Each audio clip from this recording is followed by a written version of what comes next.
भारतीय संविधान की प्रस्तावना में निहित मुख्य सिद्धांतों की व्याख्या कीजिए या फिर भारतीय संविधान की प्रस्तावना को विस्तार पूर्वक समझाइए। ये क्वेश्चन कई बार एग्जाम में पूछ चुके हैं और संभावनाएं बनती हैं कि ये क्वेश्चन इस बार भी पूछ सकता है। इसीलिए इस क्वेश्चन को आप अच्छे तरीके से याद कर ले, समझ ले, ताकि आपको एग्जाम में ये क्वेश्चन, ये प्रश्न ना छूटे, बाद में आपको पछतावा ना हो कि मैंने इस क्वेश्चन को छोड़ दिया। दोस्तों, मैं शुरुआत करता हूँ आंसर राइटिंग के लिए।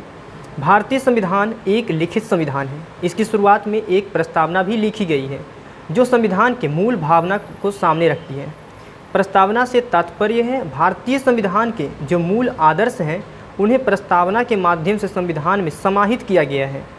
संविधान सभा द्वारा संविधान का निर्माण किया गया था। संविधान सभा में जवाहरलाल नेहरू ने 13 दिसंबर 1946 को एक उद्देशिका पेश की थी जिसमें बताया गया था कि किस प्रकार से संविधान तैयार किया जाना है। इसी उद्देशिका से जुड़ा जो प्रस्ताव था वह संविधान निर्माण के अंतिम चरण प्रस्तावना के रूप में संविधान में शामिल किया गया है।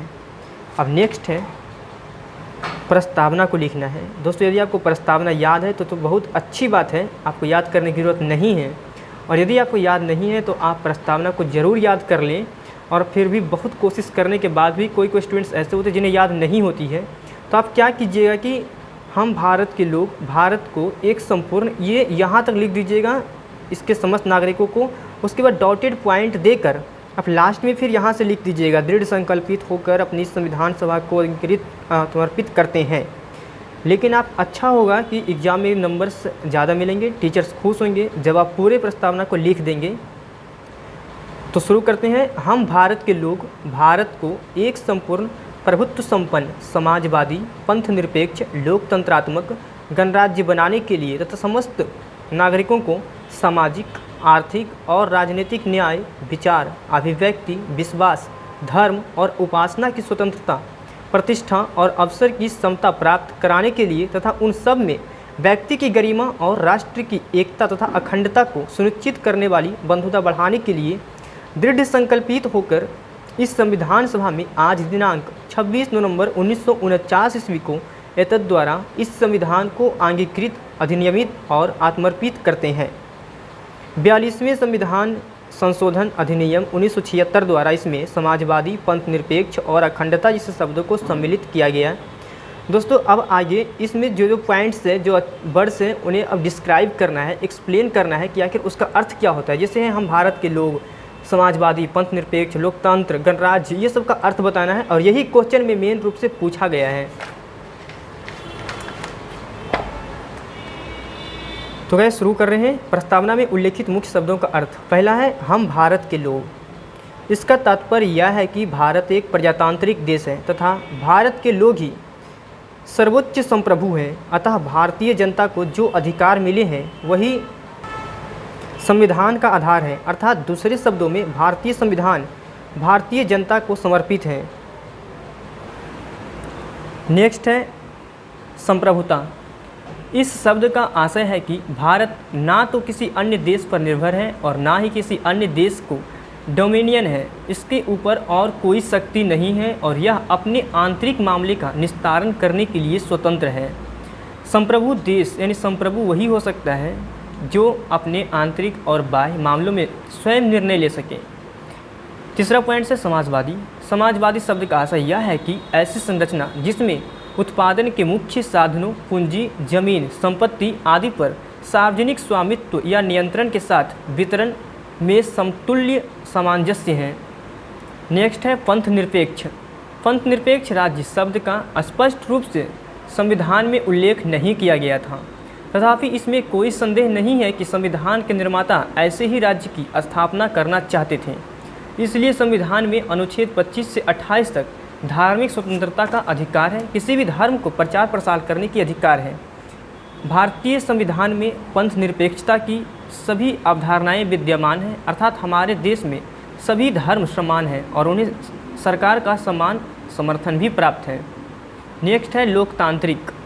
संविधान की प्रस्तावना में लोकतांत्रिक शब्द का इस्तेमाल बृहद रूप से किया है, जिसमें न केवल राजनीतिक लोकतंत्र बल्कि सामाजिक व आर्थिक लोकतंत्र को भी शामिल किया गया है। वयस्क मताधिकार, सामाजिक चुनाव, कानून की सर्वोच्चता, न्यायपालिका की स्वतंत्रता, भेदभाव का अभाव, भारतीय राज्य व्यवस्था के लोकतांत्रिक लक्षण के स्वरूप हैं। नेक्स्ट है गणतंत्र शब्द। प्रस्तावना में गणराज्य शब्द का उपयोग इस विषय पर प्रकाश डालता है कि दो प्रकार के लोकतांत्रिक व्यवस्थाओं, वंशागत लोकतंत्र तथा लोकतंत्रीय गणतंत्र में से भारतीय संविधान के अंतर्गत लोकतंत्रीय गणतंत्र को अपनाया गया है। या इसका आशय है कि देश का प्रमुख अर्थात राष्ट्रपति चुनाव के जरिए आता है और निश्चित समय के लिए चुना जाता है। राजनीतिक संप्रभुता लोगों के हाथों में होती है और कोई विशेषाधिकार प्राप्त वर्ग नहीं होता है। स्वतंत्रता। यहाँ स्वतंत्रता का तात्पर्य नागरिक स्वतंत्रता से है।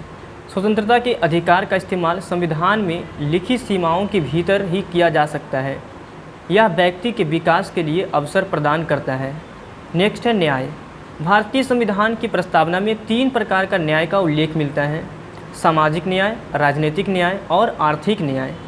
अब हम इस तीनों न्याय पर थोड़ा एक्सप्लेन कर देते हैं कि सामाजिक न्याय, राजनीतिक न्याय और आर्थिक न्याय क्या है। तो फर्स्ट है सामाजिक न्याय। सामाजिक न्याय से अभिप्राय है कि मानव के बीच जाति, वर्ण के आधार पर भेदभाव ना माना जाए और प्रत्येक नागरिक को उन्नति के समुचित अवसर सुलभ हो। सेकेंड है आर्थिक न्याय। आर्थिक न्याय का अर्थ है कि उत्पादन एवं वितरण के साधनों का न्यायोचित वितरण हो और धन संपदा का केवल कुछ ही हाथों में केंद्रीकृत ना हो जाए। थर्ड है राजनीतिक न्याय का राजनीतिक न्याय का अभिप्राय है कि राज्य के अंतर्गत समस्त नागरिकों को समान रूप से नागरिक और राजनीतिक अधिकार प्राप्त है। नेक्स्ट है समता। भारतीय संविधान की प्रस्तावना में हर नागरिकों को स्थिति और अवसर की समता या समानता प्रदान करती है, जिसका अभिप्राय है कि किसी भी वर्ग के लिए विशेषाधिकार की अनुपस्थिति और बिना किसी भेदभाव के हर व्यक्ति को समान अवसर प्रदान करने का उपबंध किया गया। गाइस लास्ट है बंधुत्व। इसका शाब्दिक अर्थ है भाईचारे की भावना। प्रस्तावना के अनुसार बंधुत्व में 2 बातों की सुनिश्चित करना होगा। पहला व्यक्ति का सम्मान और दूसरा देश की अखंडता। मौलिक कर्तव्य में भी भाईचारे की भावना को प्रोत्साहित करने की बात की गई है। दोस्तों इतने लिखने पर आपके आंसर कंप्लीट हो जाएंगे और आपको एग्ज़ाम में अच्छे नंबर मिल सकते हैं। दोस्तों ऐसे ही VVI क्वेश्चन लेने के लिए, पढ़ने के लिए आप हमारे चैनल को सब्सक्राइब कर लें और यदि आपको PDF चाहिए तो आप टेलीग्राम में जाकर भास्कर राज मोटिवेशन को सर्च कीजिए, वो हमारे चैनल है और उसे आप ज्वाइन हो जाइए।